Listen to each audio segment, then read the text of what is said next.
Okay.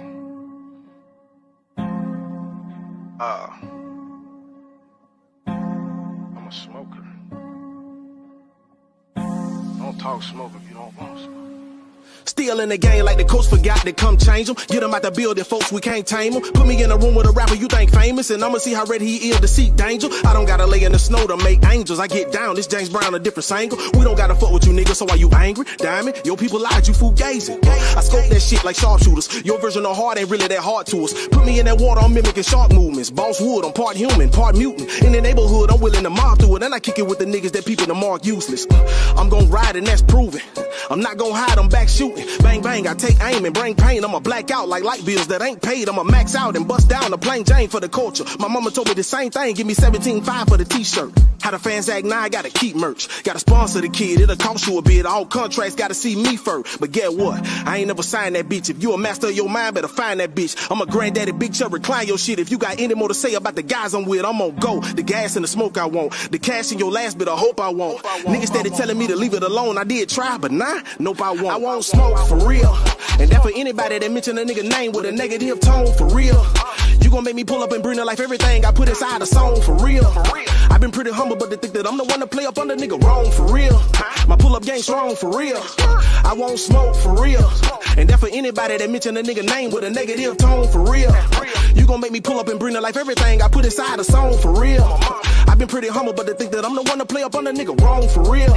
My pull up game strong for real. I won't smoke with whoever. I'm on go, that's 2 letters. Keep an eye on your dog, I'm Cruella. Don't tell me you knew cause you do better. I'm feeling pretty gassed up, finna blast off in the space, never masked up. But I walked out with the safe, that was Craig at the end of the next Friday. But instead of yelling cut, I really did it 5 ways. I've been taking credit for a lick I really hit, but I see rappers like to do it cause it sound good. I hope whatever message in your music get you tested to the point that you just have a random bowel movement. People out here living every sentence when they quote their favorite rapper. How I know, nigga, I do it. That's why it's so important to be mindful. If you don't smoke, don't listen, cause I won't smoke for real. And that for anybody that mention a nigga name with a negative tone for real. You gon' make me pull up and bring to life everything I put inside a song for real. I've been pretty humble, but to think that I'm the one to play up under nigga wrong for real. My pull up game strong for real. I won't smoke for real. And that for anybody that mention a nigga name with a negative tone for real. You gon' make me pull up and bring to life everything I put inside a song for real. I've been pretty humble, but to think that I'm the one to play up under nigga wrong for real. My pull up game strong for real.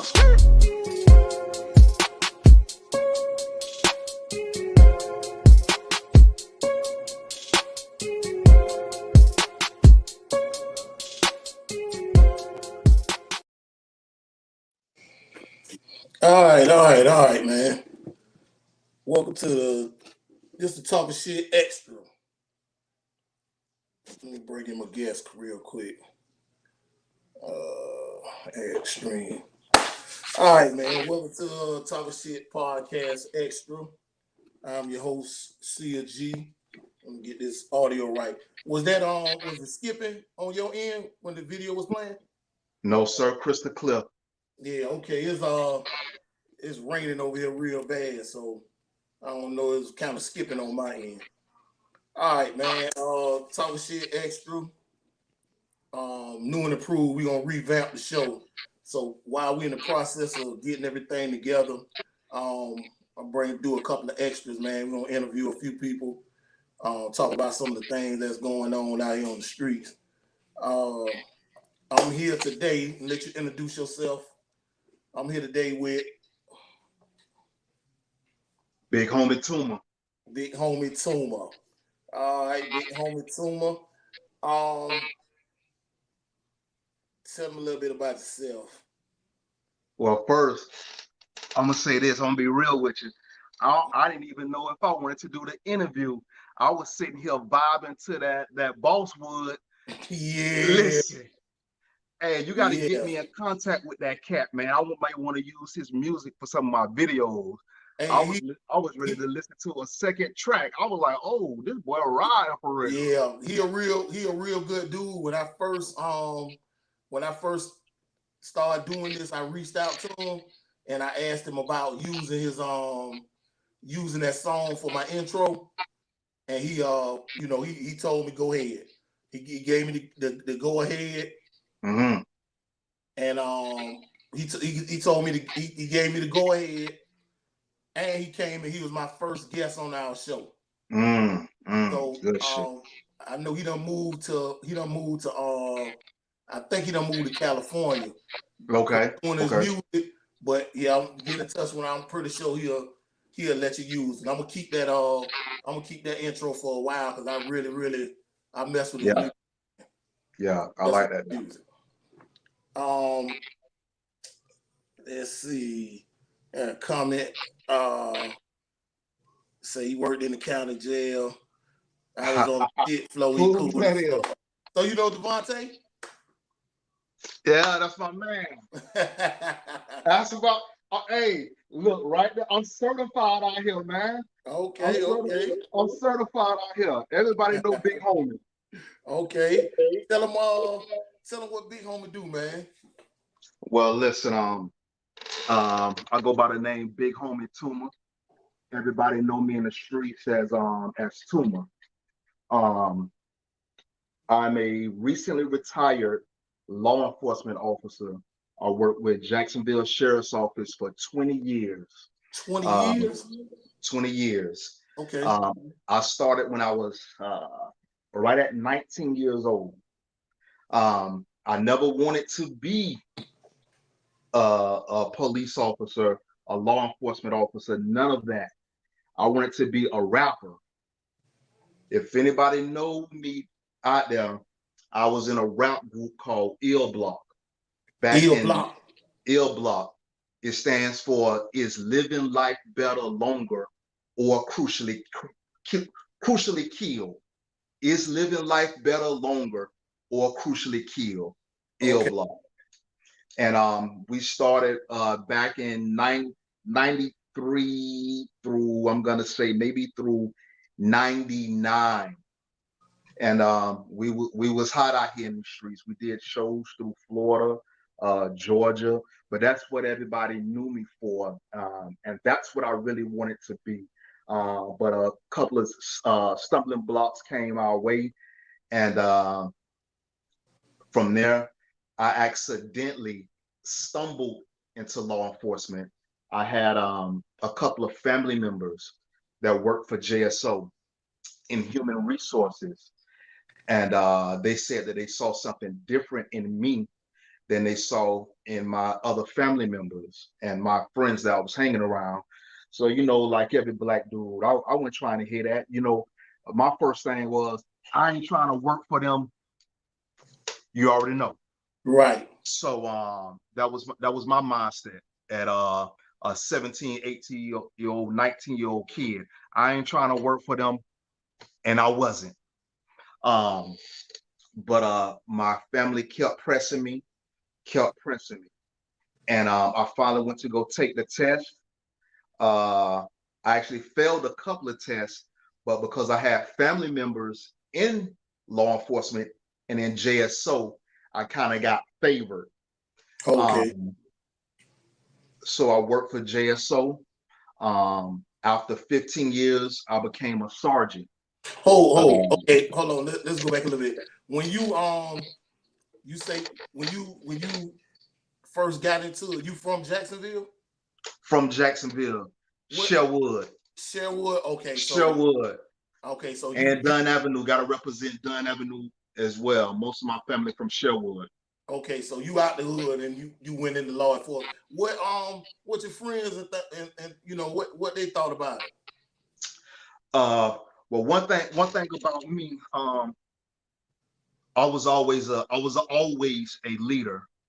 And when I went to the academy, of course, my friends were ranking. Well, you about to go work for them people. Ranking. But they didn't have any malice in their heart because I was always a leader. So my friends looked up. They looked up to me. You got me? And they was telling me, if that's what you want to do, go do that. You got me? And it wasn't like I needed their support or their validity, because I knew what I wanted to do. And my main focus was I wanted to have a career and not a job. You got me? Right. Coming up out of Sherwood, I'll never forget, man. I used to see the cool dudes back in school, right?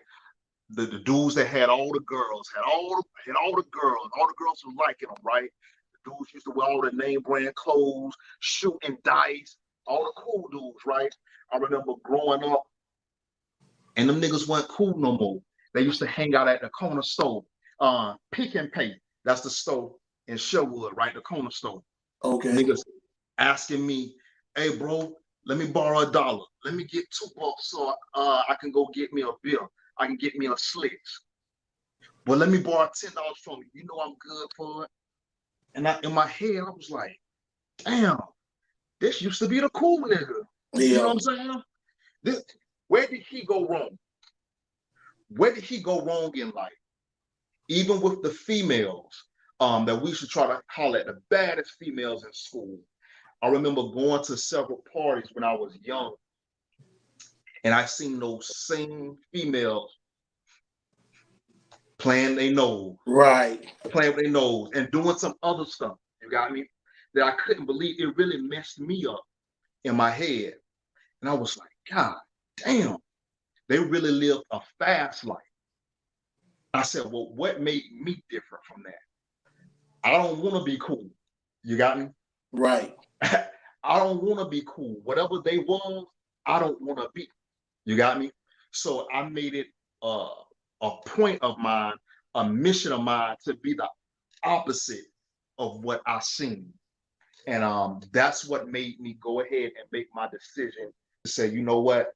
I need to get out these streets, along with some other things. Oh, Muhammad Akbar said again, hey Papa, he real as fuck. He always used to give me LOL 30-second game speeches for real, always make sure I had new shit. Okay. Oh man. Oh man. Okay. Logic say salute. Appreciate it, Logic, man. I'm trying to be like you. I'm trying to be like you when I grow up, Logic. Hey. Okay.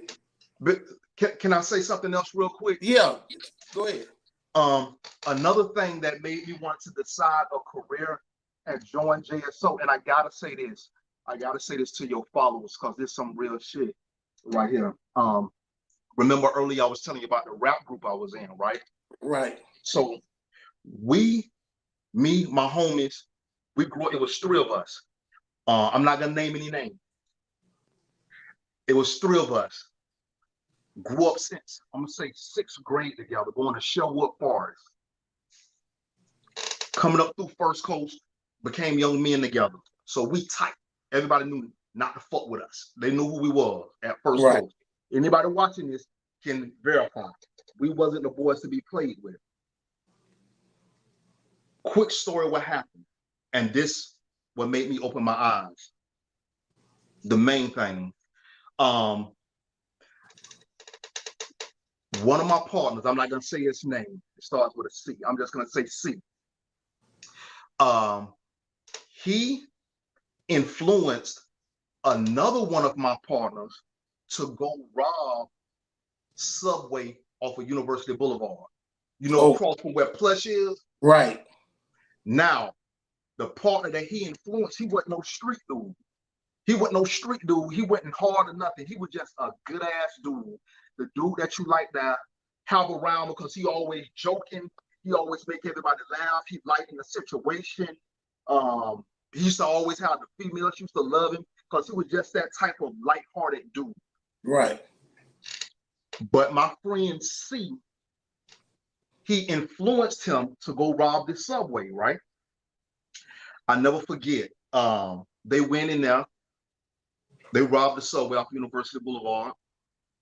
They got away in the car, riding down University to get on Merrill Road to hit James Point to come across the bridge, right? Come back to the north side. You follow me? Right. Right before they get to Merrill Road, blue lights, pull them over. Whoop. They thought that they was getting pulled over for the robbery. They was actually getting pulled over because they forgot to turn their damn headlights on. Forgot to turn their headlights on. When the police came to the car, asking them for their information. The call came across the radio about the robbery. The police stepped back and say, I got these motherfuckers right here. You got me? Right. They got arrested. Now it's court time. Now this separates the wheat from the chaff right here. It's court time. My partner C turned state evidence on my other partner. He said in court, and you can go check this up with the state attorney's office. He said, I don't know what happened. I was asleep. Wow. All I heard was him, the other guy, came back to the car and say, go, go, go. Let's get out of here. I don't know what happened. Next thing I know, you was at the car. From there, bro, I was done with the streets. Right, right. I was done with the streets. I couldn't do it no more. If I seen my partner from the 6th grade and all us was partners turn on another one of my partners, nah, the streets weren't real. It ain't worth it. And they find a way to justify that type of shit. Yes, sir. Yes, sir. And that's the major thing that influenced me to take the career path that I took. Okay, out of all the career paths you could have took, and I understand you say you had family that was, in JSO, but what was what made you, just go to the JSO route instead of you been in the service? No. Oh, you strike me like military. Why not the service? Why not I never believed in the service. Fire department? Why not you know what I'm saying? Why JSO? Well, first, like I said, I wanted to be a rapper. You got me? With that situation, that broke that. I had scholarships to go play football. My mother had a hysterectomy where I couldn't go. I'm the oldest in my family of siblings, so I had to stay and take care of her. You got me? At the time, I was working for Sears and Roebuck off of Main Street, delivering appliances, side-by-side refrigerators, hauling them up 2-3 flights of stairs, all in Ponte Vedra. You got me? Right. Moving stuff, making pretty good money, I thought. You know what I mean? And that's what I wanted to do, because they had trainers that come down from South Florida. Them boys was pulling up in big trucks with rims, with jet skis on the back and 4-wheelers. And that's what I seen. I seen money. You got me? And I said, that's what I want to do. I want to work for Sears Delivery. That's what I want to do. But because I had wiser people in my life, they steered me and said, son, you can lose that job any day. You need a career and not a job. Okay. And that was I had a door already open for me. Crime pays. I don't care what nobody say. I get a pension every 2 weeks, bro. Every 2 weeks. I'm gonna say this, bro. I make $47,000 sitting home doing nothing. Retired. So you retired. I'm retired. I retired in 2019. Huh? You say 20 years? Yeah, I did 20 years. Okay, when you first, so you went in as correction. Tell us how you went in and how you go through. I like I said, I took the test, failed some of the tests. They kind of moved me through the processing, because I had family members in there. That's how I work, probably with every job. Went through the academy. I got to say this because this leads into what I do now. The academy is 4 months. Law enforcement academy is 4 months. And on our last test, the last stage of the academy is our shooting. our shooting qualification. Okay. Man, I failed that thing like 3 or 4 times. I could not shoot a gun for my life, bro. I could not shoot a gun for my life, and it's funny because my white counterparts in the class, right? They knew I was from the street, and they was looking at me like, this dude can't shoot. I know you do drive-by. You know what I mean? That's how I was looking at it, kind of joking with me like that, and it was pissing me off. You know what I mean? I failed that thing at least 3 times, maybe 4. And what ended up happening, they end up what we call a night shoot, and all the flunkies in the class, they separated us from the rest of the class. We had to come back at night, and we had to shoot. And basically, what they did was just look at our targets and say, "Y'all pass. Y'all go ahead." Oh, so they just passed you? Yeah, they just passed me. So that kind of fucked me up because I'm a prideful person. You got me? Right. I'm a prideful person. I was like, God damn, I can't let this defeat me. I want to know how to shoot for real. So it always stuck with me. So that's how I got in the sheriff's office. I was a regular officer for, I'm gonna say, 5 years. A couple of sergeants, they said they seen something in me, leadership, and I'm not just a regular officer. So I got an administrative job. I was working with all of the juveniles that got arrested and was getting charged as an adult. So I worked along with them and the state attorney's office, along with different programs that we have with a lot of judges, attorneys. And what I had to do was to be a liaison officer for them and go take the stand to be character witnesses for them. So my word was like bond to the judges, to the lawyers. Hey, what do you feel about inmate Lamar Williams? Do you think that he'll be a good, productive citizen with a lot of guidance? So what do you think? So I had to be in the courtroom a lot, giving my expert opinion. But did you work closely with the youth where you could give that type of character witness? You could be that type of character. The boys know me. The boys know me in the street, huh?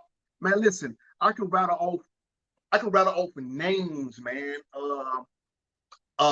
Remember my little local rapper, he got killed a couple of years ago, Lil Jug. Yeah, Jug. That was my homeboy. I was raising him under my tutelage when he was in the county, man, trying to stay close in his ear, and just keep him by my side. But it was unfortunate what had happened to him. Right. I can name off so many juveniles that's like 30 years old now. You know what I mean? Maybe if you have someone watching this show, they'll tune in and they'll tell you about me. Yeah. I didn't play no games. I didn't let nothing happen to them. You know what I mean? Before I was an officer, I was a black man, and I was a real dude from these streets. You got me? So I wasn't only a liaison officer on paper. I was a liaison officer from the streets. You got me? To make sure nothing happened to me. So you didn't let the JSO job change you. Bro, that was just a job. That was just a job to put money in my pocket, and put money. It paid my kids' way through school. Opened up the doors and got other family members and friends hired. I wrote character witnesses for them. I got a I can't show you a screenshot while we're doing this interview. I got one of my officers that used to work for me. He processing for the FBI right now. I'll show you the screen. I wish I could show you the screenshot when he say, "Hey, big homie, hey, I'm processing for the FBI. They want a character witness for you. Will you give me a character witness?" I got you. Okay. Guess what? He processing. My word is good out here. I'm trying to tell you, man. From the street to the White House. Let me ask you this. When you first started, though, you say the first 5 years you was officer. You was on patrol? No, I was in corrections. Okay, so you didn't spend no time on the streets. I did some sting operations. Okay, I was just trying to see one of my big things with what's going on, right now is I think we need, more black officers in our neighborhoods Yes, patrolling. sir. So I Yes, just, sir.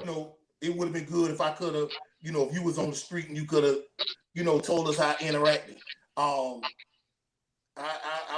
was telling somebody that one of the main reasons that I feel like a white officer should not be patrolling the black neighborhoods is because they don't really understand us. Like you say, when you first went in and you couldn't shoot, they automatically drive-bys.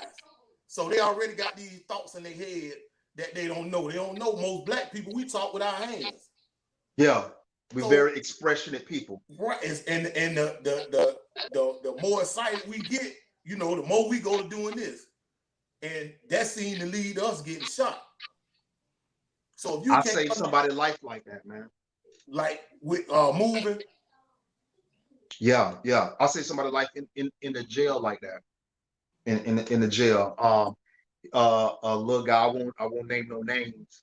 One of the officers still work there. But I was a sergeant at the time. And it's funny that you say that about black people. We talk with our hands. And we're very good with our mouths too.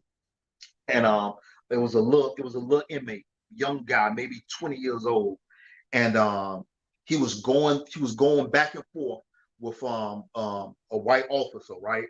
And the white officer couldn't mess with that mouth. He would just the black dude would just get with him, man. I'll beat your ass, you little short ass motherfucker. Look at you, this and that. You know what I'm talking about? Getting at it, man. It got to the white officer hard, man. Too bad. The white officer, next thing you know, he choked him up, yoked him up, fell back with him. And if I would have stood there for at least 10 seconds and didn't intervene, He probably that boy would have been out of here. He put him in a move called an LVNR, that lateral vascular neck restraint, that cut off all the oxygen right here. Once you put that forearm right here, put that weight back, you up out of here. And see, me and you traveled two different roles, and I'm glad that we met here because your role led you to law enforcement. Mine led me to prison. Mm-hmm. So I'm a former felon, and okay, that type of stuff. But I said that to say this: in prison, you always taught that when you sit down, you always tuck your chin. Okay. Just for that reason. So if somebody come behind you and try to yoke you, that's right. They lock your chin. That's right. Keep you from getting choked out. That's right. So I'd rather have you break my chin than to have you on my neck. Listen. That choke out, that's my signature move. Listen, that's my signature move. If I get my 4 arms around your throat, it's over with. Hey man, you're going to see your maker, man. I'm like that to this day. I'm still just habits. When I sit down, especially when my back turned, even in restaurants, I always, that's right. Always like this. That's right. That's right. That's right. And I brought it up. I see it's some more things you need to talk about because I just started this. It's been in the works for a while, but I just actually put the paperwork together and got my logo together. I put together an organization called United Felons, and I'm trying to, bring everybody together, man. Make some changes. There's a lot of stuff going on I don't agree with that I want to have some say so, but also for somebody that's like every black person, man. Regardless, you got somebody in your family that done went that route, and it affects everybody. So everybody should have some type of understanding. And we'll talk off of this. All right. Hey, okay. Don't forget. Hey, go get that government money now. What government money? Go get that government money. You get grants for that. But see, this my issue. with the government, a lot of stuff I'm trying to fund myself. Like I actually just had I was trying to decide whether I want to do a non-profit or a for-profit. With the non-profit, yeah, you can get help from the government, but they try to dictate everything that you try to do, and I don't want that. I don't want some another agency or somebody that really don't take this shit to heart to try to tell me how to do the things that I want to do. So I'm gonna try the way I'm putting it together. I said for profit. I'm gonna try to take some money from some other stuff and put it towards some of the other things going on. But I do feel like, you know, being a street nigga myself, well, not no more. I do feel like we do need to have some type of relationship with law enforcement. Yes, sir. Because that's the only way we gonna get an understanding. Like all this crazy shit that's going on, man, it just amazed me. I'm gonna ask you. I'm gonna wait a little later. I want to get your take on like some of the stuff that's going on out here today. But I want to get back to your story. So you was a sergeant. You did 20. You say 20 years JSO? Yes. Okay.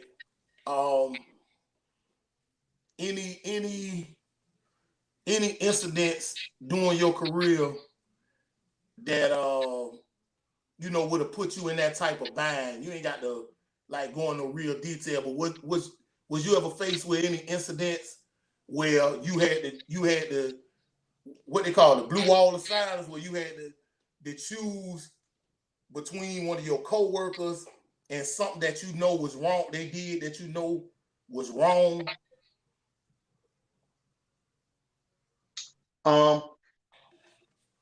You was always as a black man, you're always in that predicament. You're always in that predicament. I'm trying to think of a particular incident, like the one I was giving you earlier. Another officer would have sat there and let him get choked out for running his mouth, but I had to pick officer up, jack him up a little bit, and say we don't do it like this. I don't know who you think I am, but you're not gonna do this in front of me. You got me?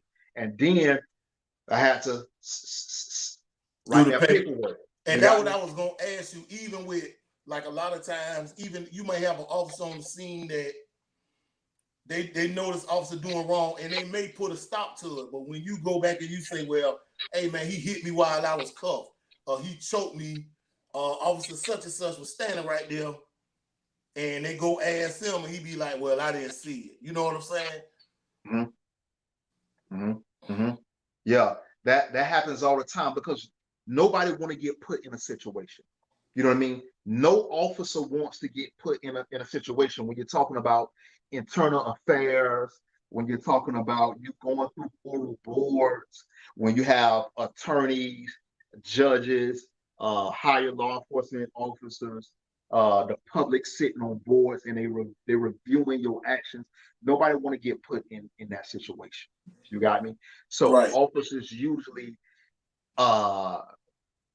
defer to, "Hey man, I didn't see nothing." You got me? Right. But it take a real man to say, hey man, I got a family. Don't put me in no type of shit like that no more. Right. You got me?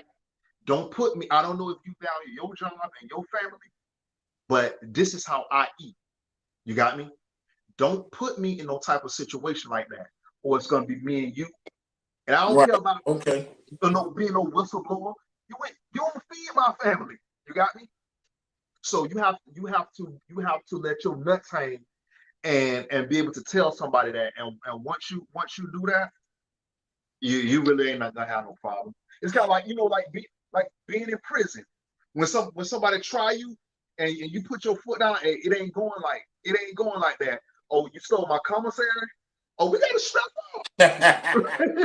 We gotta strap up. Yeah. Ain't no other choice. We gotta strap up. You know what I'm saying? Right. I might lose, but I'm gonna fight for this. You know what I'm saying? So it's that same principle. You got me? That same type principle. All right. So you 20 years, you retired after 20 years, and did you jump into your current occupation after that? So what happened? I was actually gonna open up a bonding agency. That was my plan. I was gonna open up a bonding agency and get that money because I was already known from the streets. My partners, everybody knew up from the streets, of course, was coming in and out the jail. So I already had that plug with the streets. And I worked along with some bonding companies that taught me the ropes. So I had it on both ends, and already my promotional game was intact already. So I knew I could take over the city. You know what I'm saying? If BigHomie bail bonds, I was gonna make it happen. You got me? But what happened? I wanted a sense of peace, man. I believe Jacksonville, Duval is getting too treacherous with all the murders, man. When I wanted to retire, I want to live the retirement life at peace. You know what I mean? I wanted to be able to go out to the hookah lounges, to the cigar lounges, and just chill, and not have to worry about getting somebody else getting shot up, and me and my family or my homeboys catching a straight bullet or something like that. I didn't want that. So I decided to move out of Jacksonville. So me and my wife, we bought a home in Atlanta. So that's where I reside now. Oh, okay. So you saying okay. Is it any better? Not now, boy. The current situation in Atlanta now. Oh my goodness! I'm gonna say is if you move to listen. I'm from Savannah. Okay. I'm from Georgia. I'm from Savannah. So I moved here, and basically Savannah, Jacksonville, really the same. It's just Jacksonville just a whole lot bigger. So it's a whole lot more of the same shit go on. But shit, Atlanta ain't no better. There's a lot more money there though. Yeah. See, I mean, but damn Atlanta traffic, man. You get on the highway, you might get your ass murdered. You know, it's been like 3 murders on the highway in the last 2 months. But I still like on the outskirts, you know, in a little ritzy part of town. I ain't gonna lie to you. You know, I say ducked off, you know what I mean? Cobb County. So I'm not in the city. So we sitting back, eating snacks, getting fat. Okay. Oh yeah, I them dudes there, man. I thought about it because of the money situation, but man, hey, you know, I ain't knocking what nobody do, but it's too much of that other stuff going on up there, man. For my it's just too much. And I feel you. I like Jacksonville. Like this shit huge. Is a lot of money here, and for some reason the niggas down here they don't want to get that money. They want to chase the same club, DJ, t-shirt, the same car wash, the same money. They ain't trying to get that. So people from out of town come here and they suck all this shit. Yeah. But you get there, like a lot of people that's not from here. My friend asked me about it from watching the news. It seemed like Jacksonville is in the same category, not just but far as with the violence, they try to equate this shit to like Chicago somewhere. And I keep telling them it's not that bad. It's number one is a huge city. So like I stay in the hood. Okay. I'm on the west side, but I'm not in none of that. I don't be around it. I don't, you know what I'm saying? If you don't put yourself in those situations, you're not out there running around the street hanging with them niggas and doing that type of shit. You really don't have nothing to worry about. The worst thing you got to worry about is a motherfucker crashing into your car or hit you while you walking across the street. Yeah. Yeah. Okay, so tell us what you currently got going on. Okay, you say you was gonna get into the bail bonds thing, and you was against that. Well, I wasn't against that. I just made the decision to move to Atlanta because I wanted a little peace from the ins and outs of Jacksonville. Yeah. Okay. So I moved to Atlanta. I chilled out for a year, just sat around the house, ate snacks, got fat, enjoying the retired life, And I said, well, damn, what can I do to generate more income? I don't have to work. I was blessed in a financial situation, but I don't have to work. Right. But I'm 42. I'm still young. So I want to do something. That's some hell of, let me stop right there real quick. To say that you 42 and retired and you really financially straight, where you don't have a lot of people that, you know what I'm saying, that be in them type of positions. So, for the younger people that may look at that like selling drugs and weed and some of the other, even the rapping, even some of the things, it don't have a retirement plan. So they may want to look into like other career choices where at the early age of 40s or late 30s that you could say you put in 20 years or 25 years of work and you can retire. So that's a damn good thing.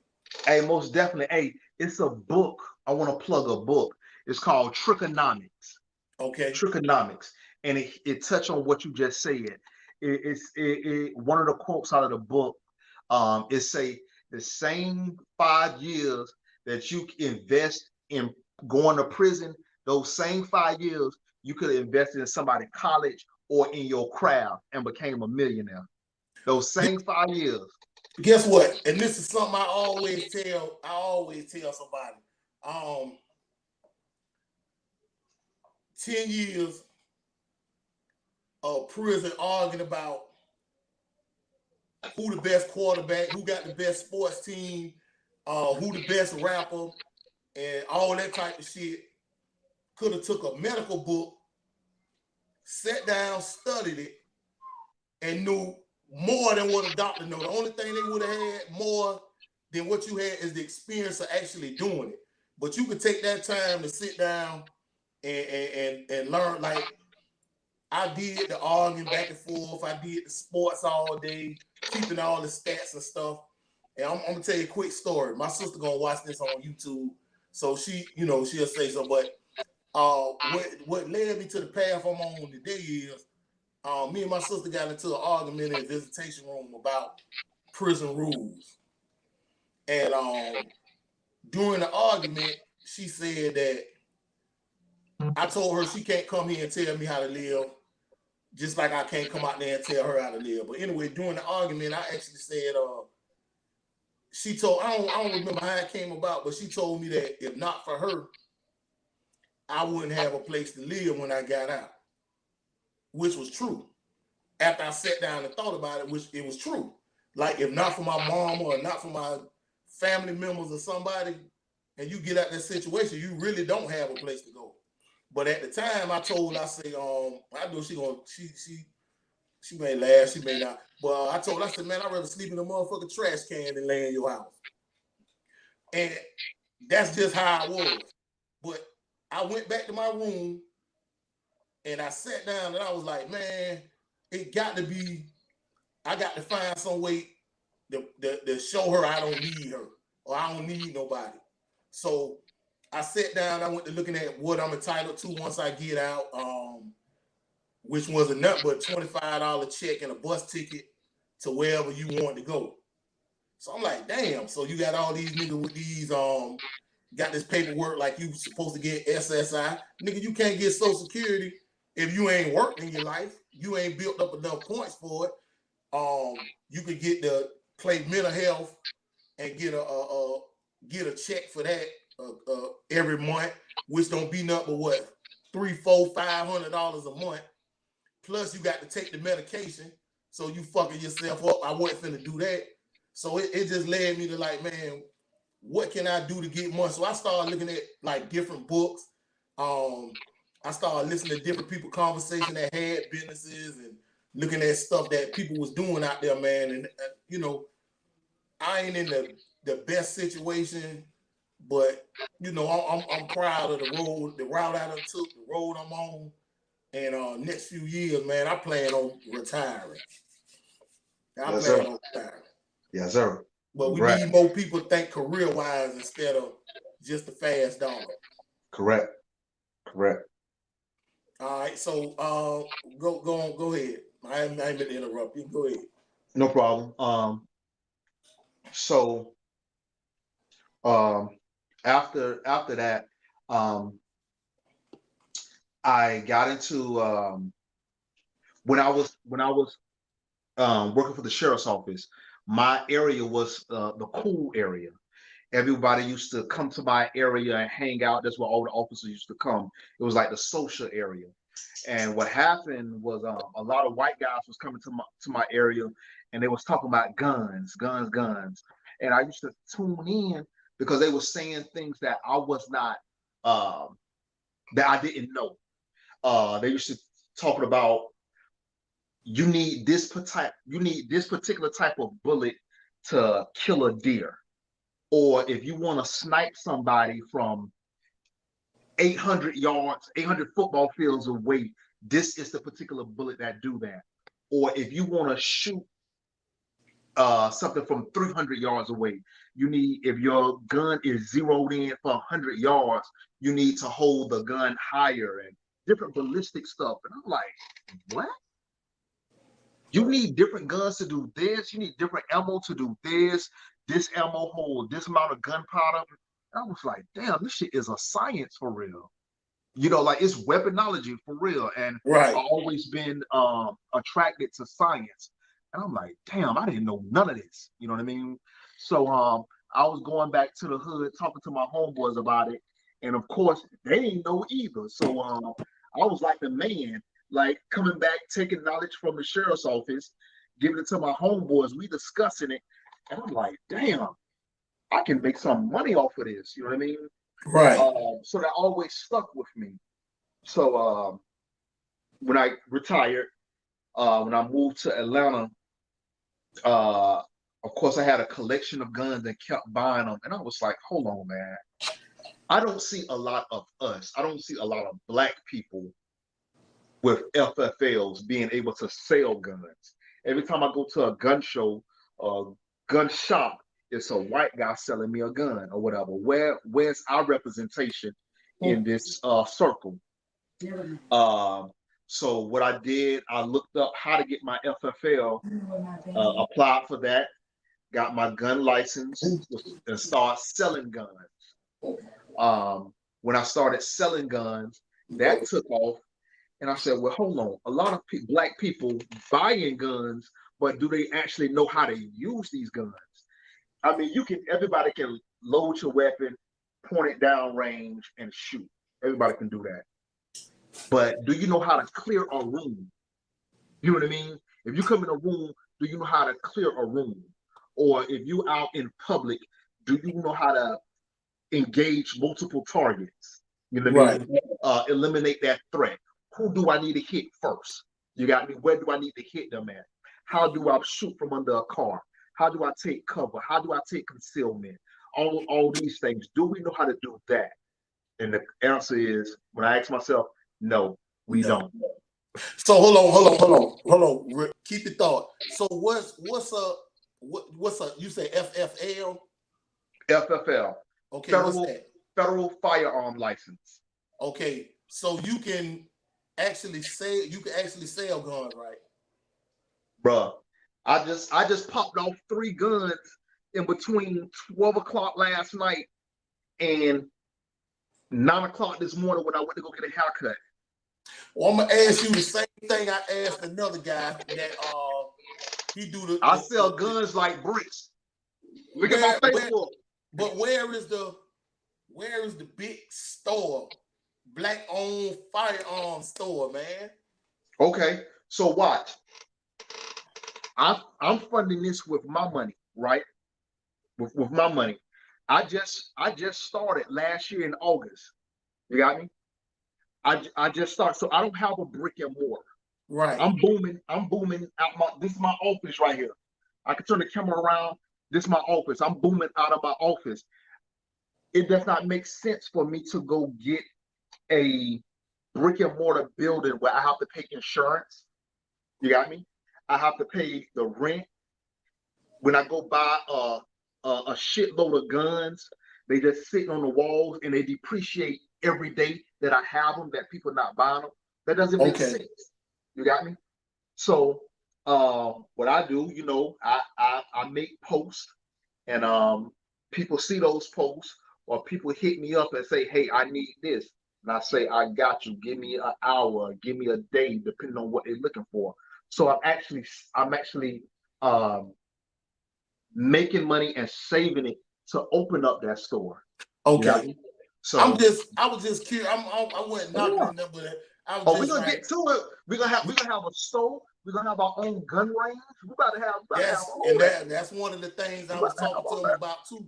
Because I look at these stories like when this stuff happened and they go to talking about taking guns, the first thing they say on the news is all the people, which is mostly white people, run out and they go buying up all the guns, buying up all the bullets. But then when that was happening with the Donald Trump situation, you saw a lot of black people get turned away from these gun stores. So, you know, to prevent that, I was like, well, why there's no black gun store where we don't have to worry about them turning us away, not wanting to sell us guns and not wanting to sell us bullets. Yeah. That's because you know, historically we're not in this field. You got me?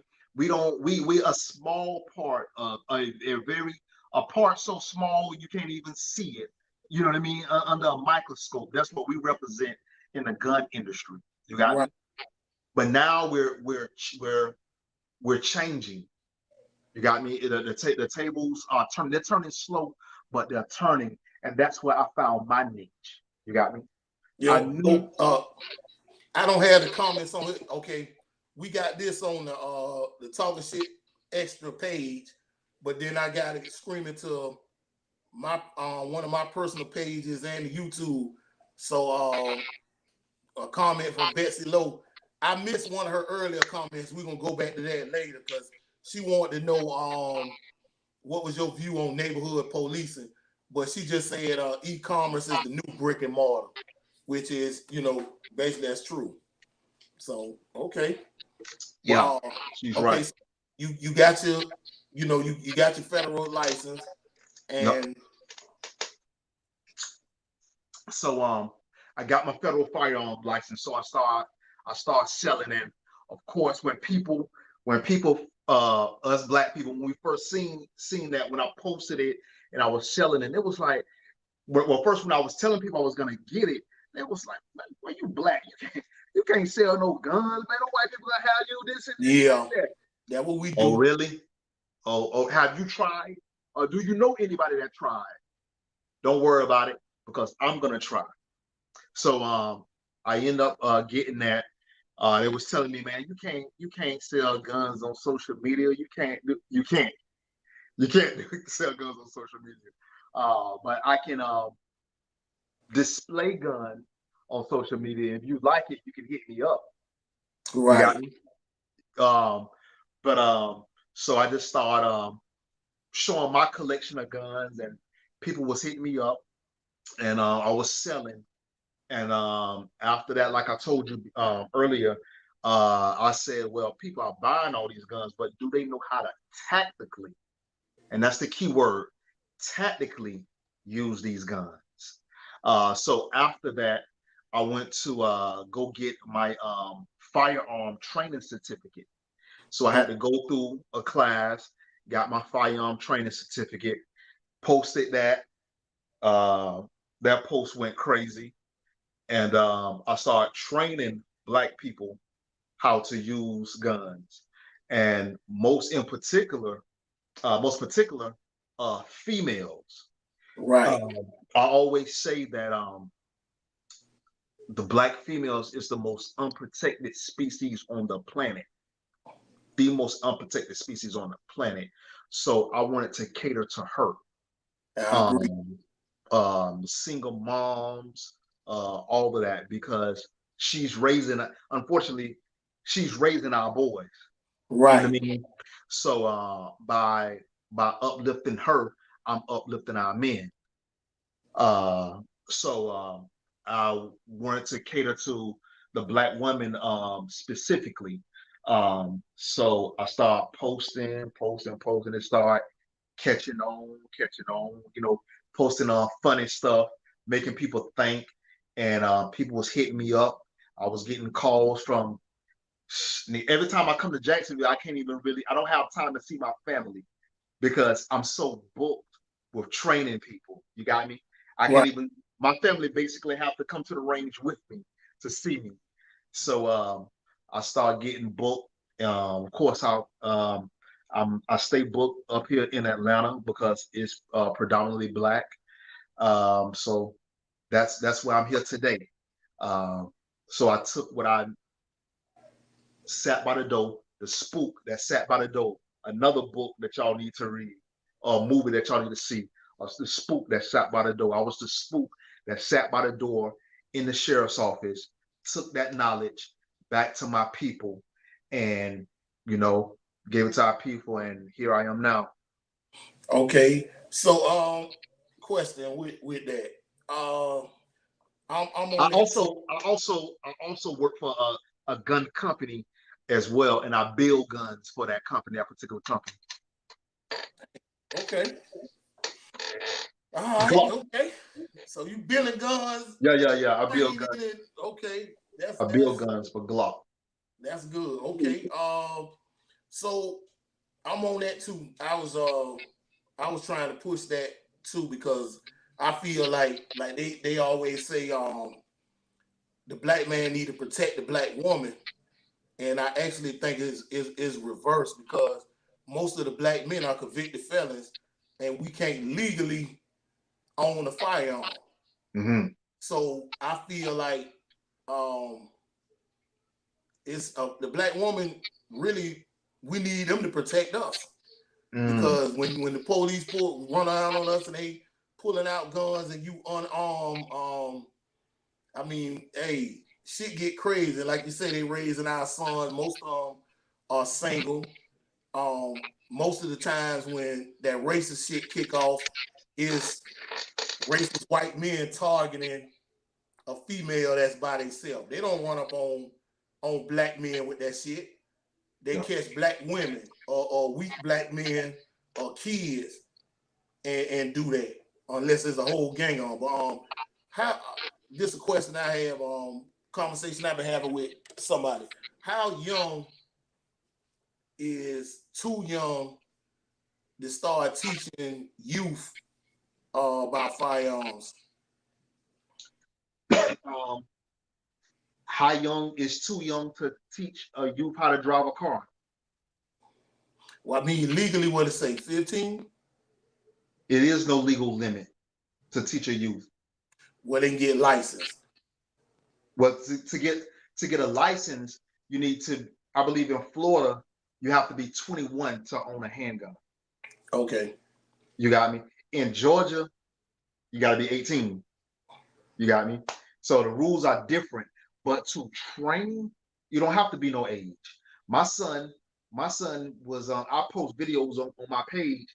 My son was 9. Wait a minute.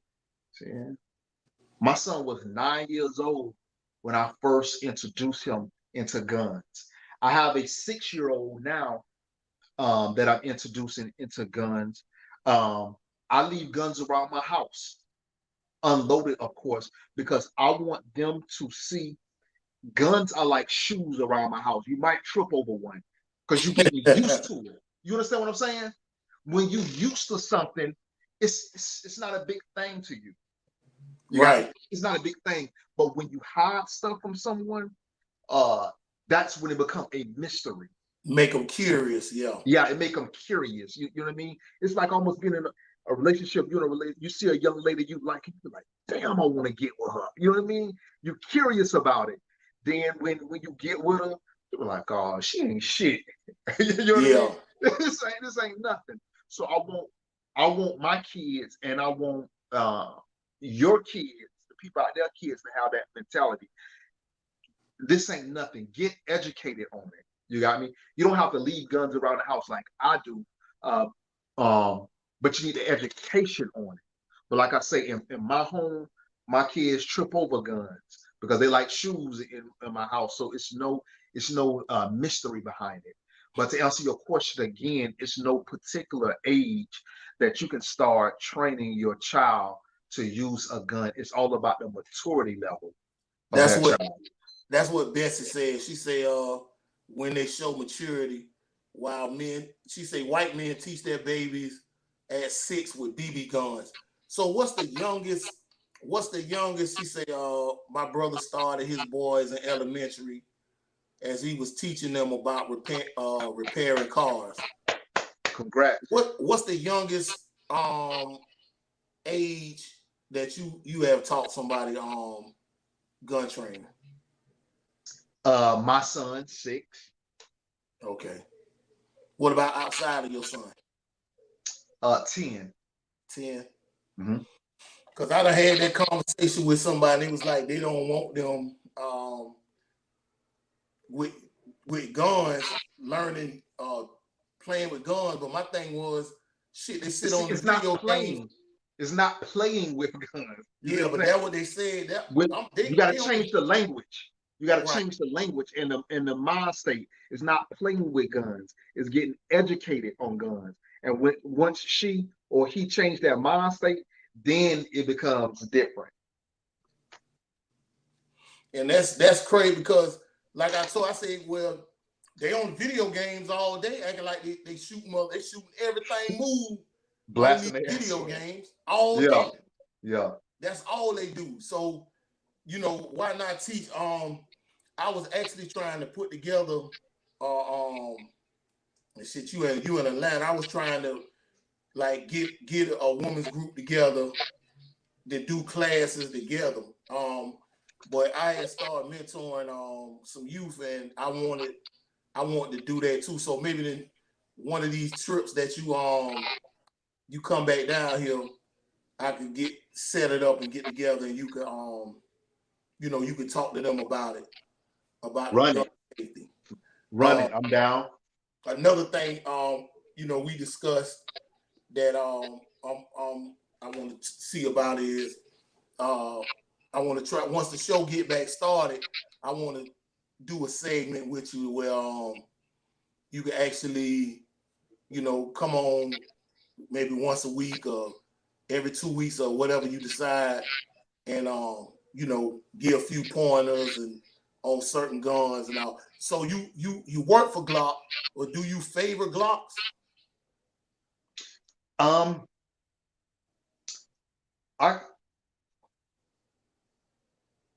don't know. I don't even know how to answer that question. Glock is I favor any striker fired gun. Okay. You got me? I don't like hammer fired guns. What's the difference between striker fire and hammer fire? All right, to make it simple, a hammer fired gun is a gun, a weapon that you have to pull the hammer back to shoot it. That's a hammer fired gun. In a striker fired gun, the firing pin is inside, and all you have to do is pull the trigger. It's simple. So revolver, automatic. Out of here. Okay. I don't like it. It takes two, and the difference that we can get into it on another segment when I actually break down like the difference. You know what I mean? As people may argue with me, but I'm telling you what's for me. Right. Striker fired guns are more faster. I don't need to if I have to pull my weapon, I want to be as fast as possible. I don't want to have to pull my hammer back to fire my gun. Okay. Does that make sense? Yes. I wanna up my fire on your ass and eliminate that And threat get it over immediately. with. You got me? Right. So I was watching a video. I guess he's supposed to be the fastest draw. Man, that man hey, came I up won that here award. so I won quick. that award in JSO in about 2008. They gave me a mug for it. The fastest draw. Yeah, go ahead. Okay. So what? Tell us about. I mean, you told us what you do, but tell us about the business. So, Bullets and Beers. That's the name of the. Explain that to us. Yeah. So, one more thing. So I ain't gonna say our favorite. Glocks is very dependable. Been around for a long time. Very reliable weapon. They have videos online where they drop out of helicopters from hundreds of feet up and drop them, and they still work. You can bury it, it still work. You freeze it, it still work. Very, very, very, very reliable gun. I would give them that, but they do have some hiccups about them. So I love Glocks, but I don't know if I favor them over another gun to answer your question. I know one of the complaints I heard over the years is they jam a lot. False. False. That person need to clean their gun. Okay. They need to clean it and they need to oil it. False. Okay. But go ahead. Oh, go ahead to the question. No, when we was talking about the revolvers and the automatic, that what Bessie said they easier to aim too. They was easier to aim. All right. So tell us about Bullets and Beers. So yeah, I started I've always had companies. I've had clothing lines. I used to run dump trucks. I used to run semi trucks. I had real estate. So I've always been an entrepreneur. So I knew how to market very well. So I wanted to think of something that was catchy, and my logo had to be on point because I wanted my logo to be recognized worldwide when I become that big. You got me? I also wanted to make sure I get several streams of income. Like I say, I sell guns, I do training, anything that got to do with guns, I wanted to do. And of course, in business, you got to have your merch game. That's very important. Right. So I wanted a logo and a name that I can sell. So I came up with the name Bullets and Beers. Of course, I got a big beard, as you can see, and I incorporated with bullets. So I wanted to put me on my logo, but I was like, nah, that's a little bit too self-centered if I put me on the logo. So I said, you know what? I want something that Black people will buy, white people will buy, any kind of demographics would buy and what they'll like. So I sat down, I thought about those factors, and I came up with my logo. So I end up putting me on my logo, but not in the flesh. As you can see, this is my logo. This is my logo right here. Let me see. Something real quick.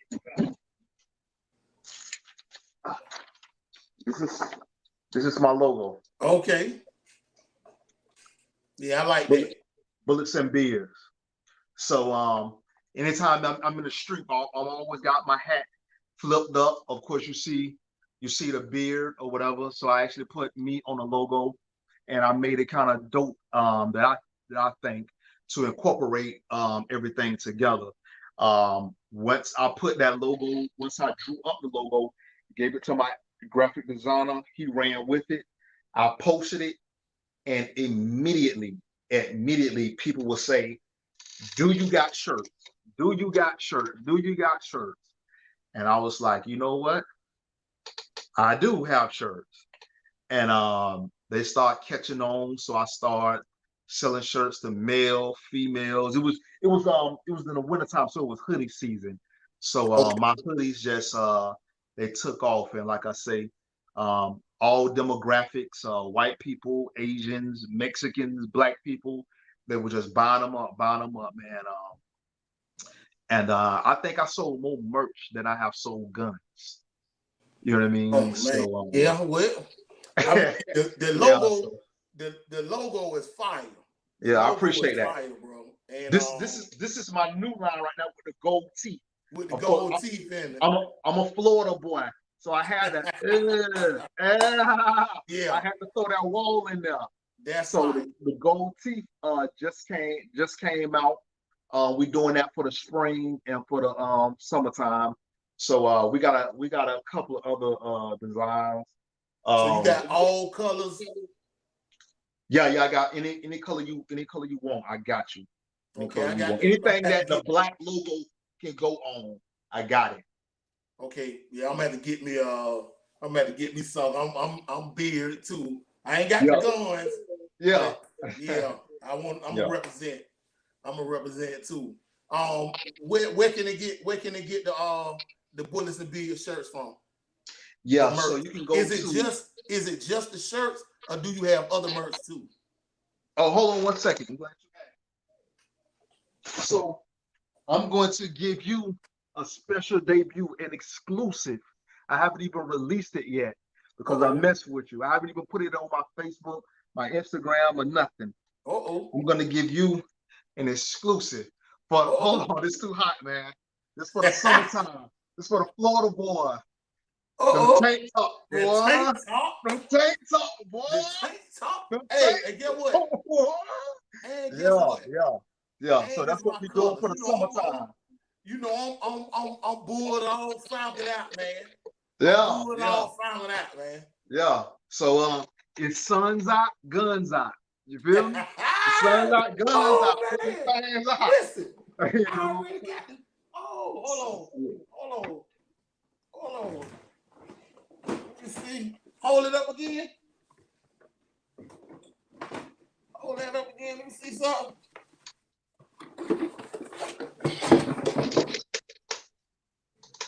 Oh yeah. Okay. I need that. Yes, sir. I need that. So that's an exclusive. Okay. So you got the tank tops come. You got the t-shirt, the tank tops.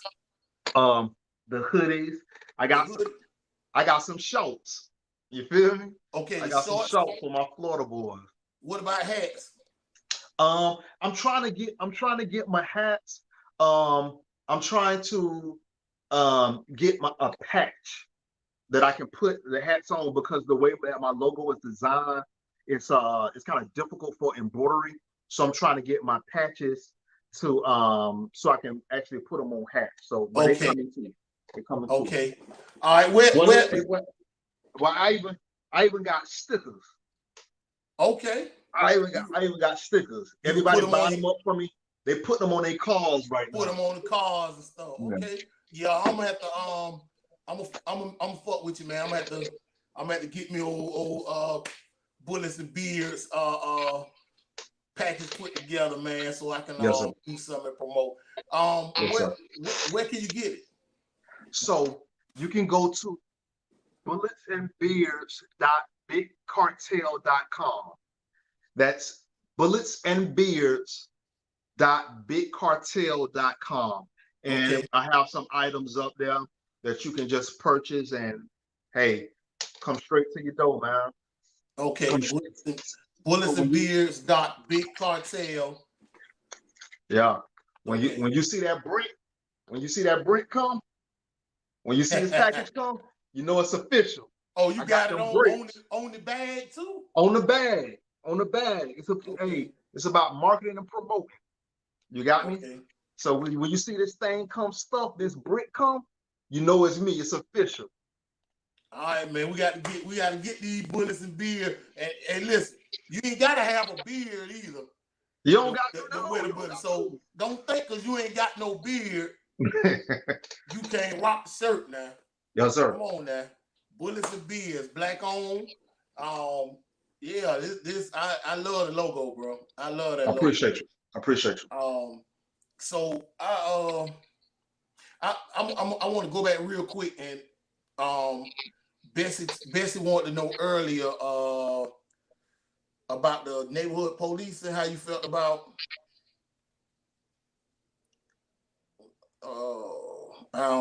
She wanted to know how you felt about neighborhood policing. I what does she what does she mean about neighborhood policing? Like in particular? I'm trying to go back to the comment, but it done disappeared. Best elaborate a little bit. I want to make sure that I answer it right. Okay, yeah, she into the guns, and I think she in the reserves. Okay. And okay. she into the firing and learning. I think she need to be giving firearm instructions and selling guns herself. I got her. Into it. I got it covered. I specialize in women. I got it covered. It is I know far as from that was my manager. That was my manager. Huh? Well, go ahead. That was my manager. Go ahead. What your manager said? Talking about I only got 15 minutes. Oh, okay. Yeah. I done took your time up for an hour 15 minutes. But I want to get. I guess we'll get together later and try to decide on a good day to do different segments. Mm-hmm. Hopefully I can start the show this Tuesday, which it'll be Tuesday and Thursdays. Running back regularly. But if not, we can still do this. How can everybody get in touch with you, man? I got your Facebook and your Instagram. Is that the best way to get in contact? Yeah, that's the best way. I can take 2 more questions though, but the best way to get in contact with me is through my Facebook. I'm very active on my Facebook, not so much my Instagram. I'm just getting that really started. But my Facebook, I'm very active on my Facebook. So you can hit me up at BigHomie Toomer. BigHomie Toomer. BIGHOMIE Toomer. TOOMER. You'll see me. I'm posted up with my stick. That's on my Facebook. And on my Instagram, which I really want to get everybody to go to so I can build my page, it's bullets _ and _ beards. Again, that's bullets _ and _ beards. And that's the best way to get in contact with me. And I got it scrolled across the bottom of the screen for you so they can see that. Bessie was saying placing the what she meant by that was placing the same police officers in the same neighborhood for familiarity. Yeah, I got you. You. It's best. That's a great thing because the officers need to represent the people. You got me? The officers need to represent the people.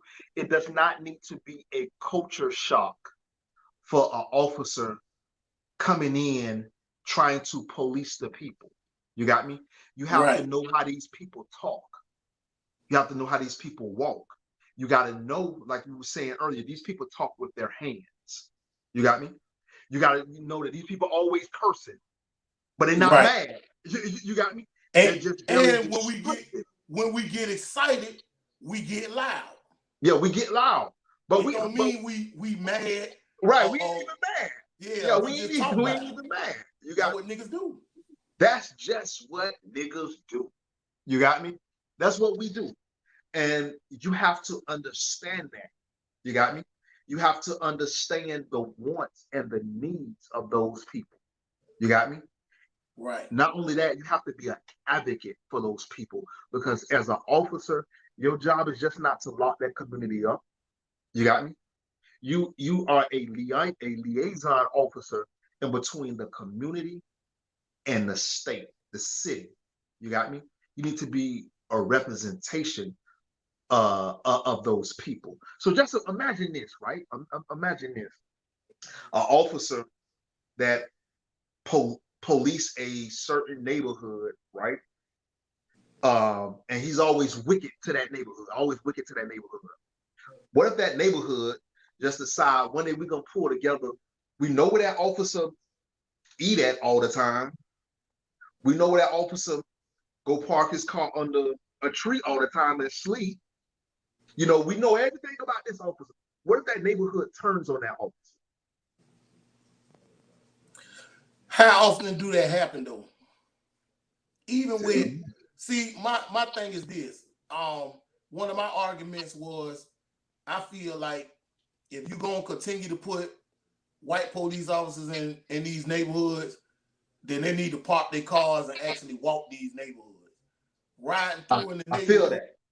I don't, and it's harder, like you say, it's harder for an officer or anybody to hurt somebody that they know.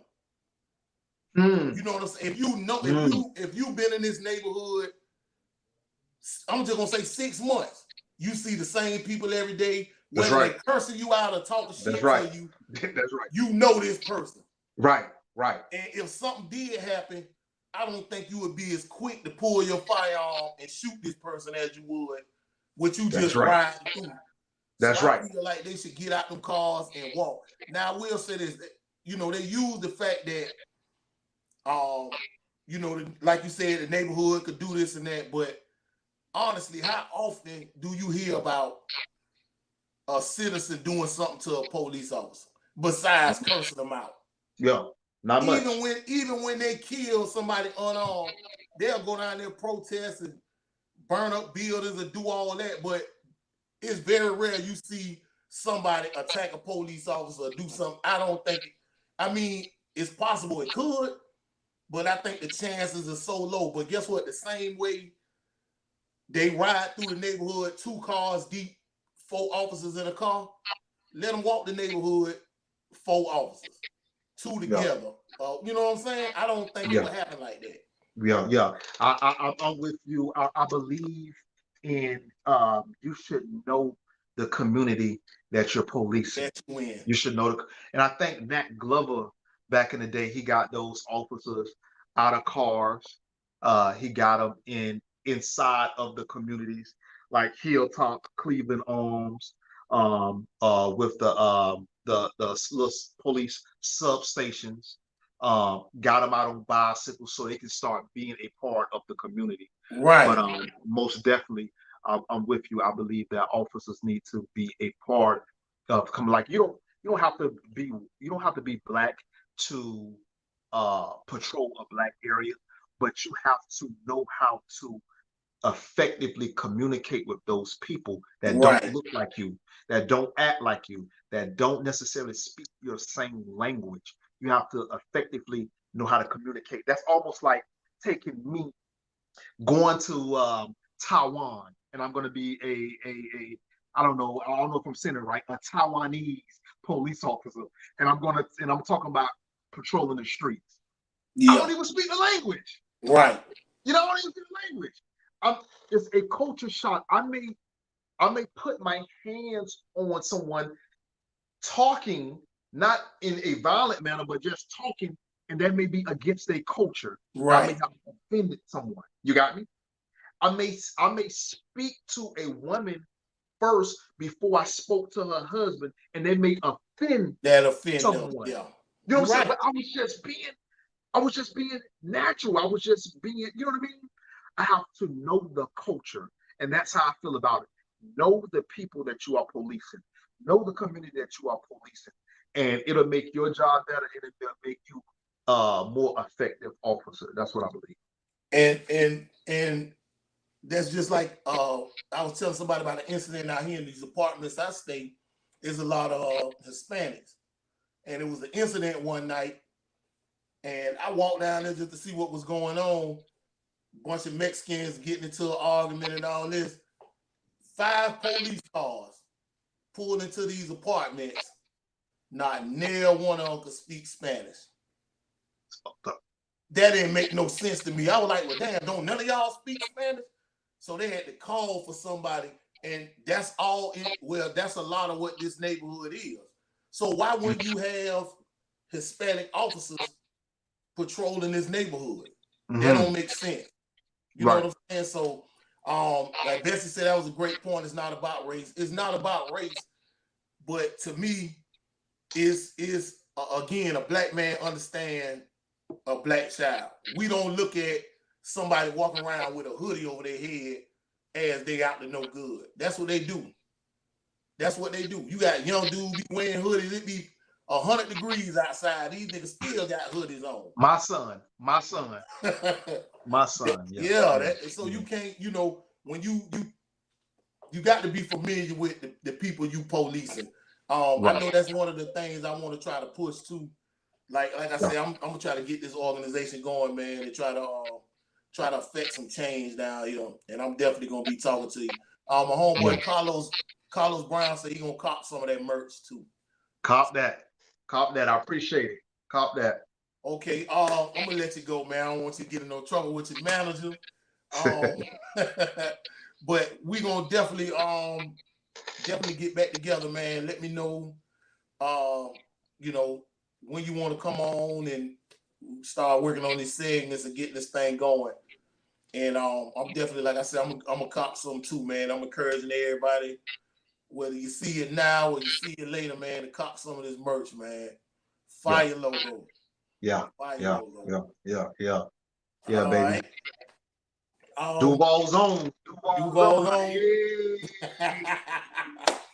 All right, man. That's BigHomie Toomer, man. All right. Facebook, BigHomie Toomer, and on Instagram, bullets_ and that's AND_beers. Man, y'all reach out to him. Selling guns, he's doing training, he's selling merch, he's doing it all, and we're gonna have him again on the show, man. And I appreciate you coming on, man, sharing your story with me. And I look forward to talking to you again. All right. Man. All right, appreciate you. All right, y'all, man. We're gonna holler at y'all later on. Y'all stay tuned, man, and like, share, comment, and hopefully we get back with you next week. All right.